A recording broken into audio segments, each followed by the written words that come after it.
With only 1 week until the spookiest night of the year, I'm here once again for my Spooktober Spectacular to talk to you about the scariest moments in the Digimon franchise. Carl Spooktober Spectacular!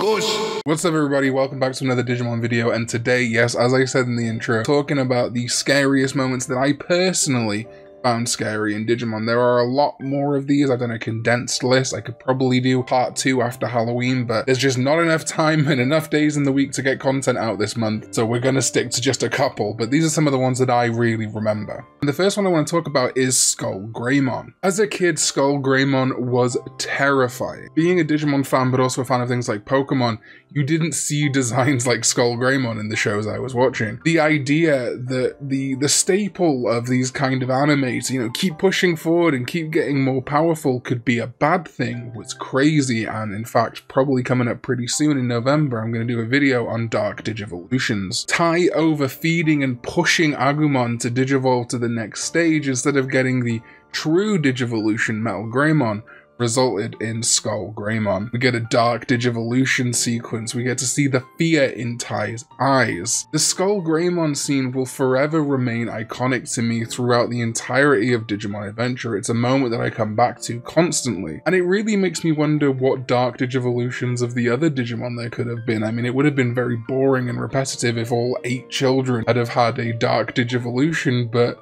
does make you wonder. I wonder if Lady Devimon would be Gatamon's? I guess so, right? Devimon for Angemon? Ooh. But this stands out in the scares department simply because we hadn't seen something like this before in the anime. A beloved friend becoming a feral bone creature. It's legitimately terrifying. Like, it's the Halloweeniest Halloween thing that could happen. Your friend turning into a big skeleton monster.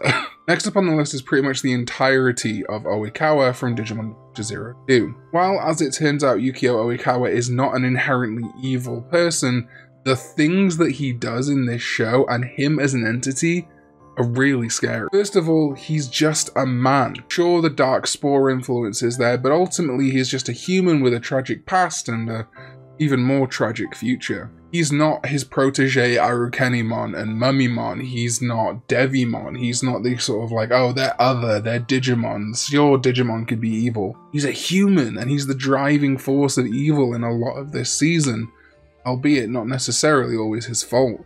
From his like grim, haunted appearance to the things he does, including abducting children and infecting them with spores. What a creep show. Also throughout the season, as we learn more about Oikawa, get more of his past, we learn the tragic backstory of his friend. His only friend, Hiroki, who they went on adventures in the digital world together as children, dying of a gunshot wound, is already a tragic enough backstory for any character. But then through his possession by Myotismon, and again gaining this grim, gaunt look to all the things he did after. Ooh, chills. There's also moments like Oikawa's hallucinations, which are truly terrifying. And then, of course, while not scary, the ultimate revelation that the thing he'd always wanted, a Digimon partner, was just there as he died it's heartbreaking.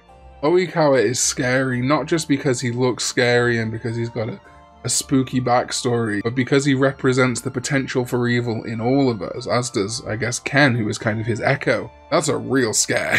Next up on the list is the Myotismon arc of Digimon Adventure. The whole arc of Myotismon, again, like Oikawa, is just steeped in scares. The fact that he keeps Salamon and Gatomon as a literal slave, and him stepping from the digital world into the real world was a real game changer. Rightfully, he's terrified the children. When he arrives in the real world, just like a classic vampire, he mesmerizes the women of the town into going for a kiss before he, you know, sucks their blood. While it's a sad moment, not necessarily a scary one, this arc also is when Wizardmon dies, sacrificing himself for Gatomon and Kari. There have been much bigger threats to the Digidestined, both in Adventure Zero 2 and other seasons of the anime. For that Bram Stoker or Hammer horror feel, there is no better villain than Myotismon. Charisma meets scary meets ruthlessness. Oof, so good, so scary. Next up on my list is a very recent entry in the Digimon franchise. It's from Digimon Adventure Last Evolution Kizuna. Not to go heavily into spoilers, because obviously it's not long come out in America, especially the dub, and I highly encourage you to go watch it.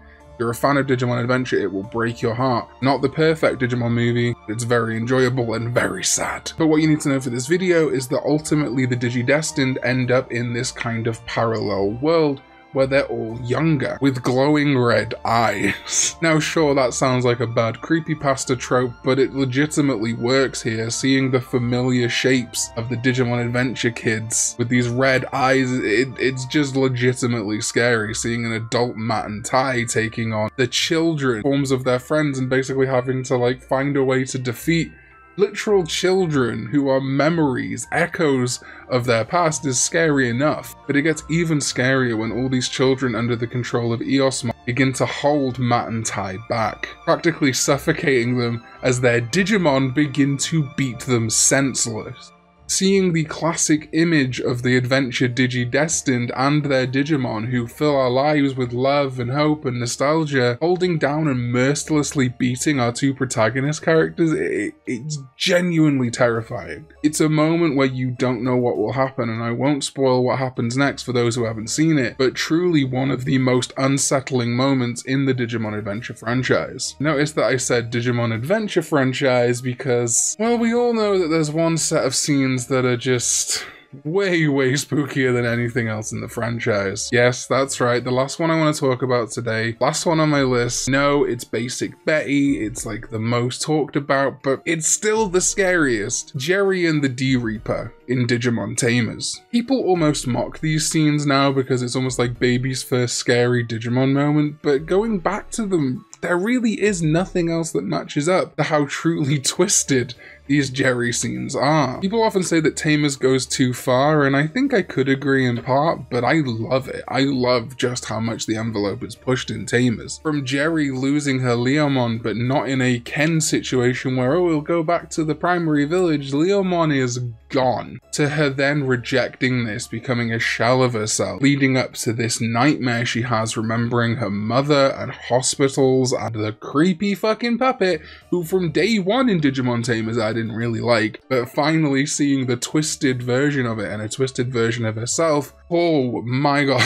And as if that wasn't enough, as the story progresses in Tamers, it turns out that at some point the D-Reaper switched itself with Jerry, and the Jerry we thought we knew for the past god knows how many episodes was actually this creepy, awful thing, intent on destruction. And so while a lot of this is only Nightmare or the D-Reaper, which is a very scary threat, but ultimately kind of like an antivirus program, the visual imagery here is what really stands out. It's imagery that I think once you see it, you never forget. Much like Skull Greymon, I will never forget seeing Jerry and the puppet. I will never forget seeing D-Reaper Jerry. There are more soul-shocking scares in the Digimon franchise, but I think from pure visual imagery, from pure holy shit, what is happening? I don't think anything is scarier than Jerry's entire arc in that show. Now, this was just a brief list, and thank you so much for watching, but I know there's so much more out there. I know that people will be saying, oh, you missed this, oh, why do you think that's scarier than that? But again, this is personal opinion, and I want you to tell me what your scariest moment in Digimon is. Let me know in the comments down below. This past like 2 weeks,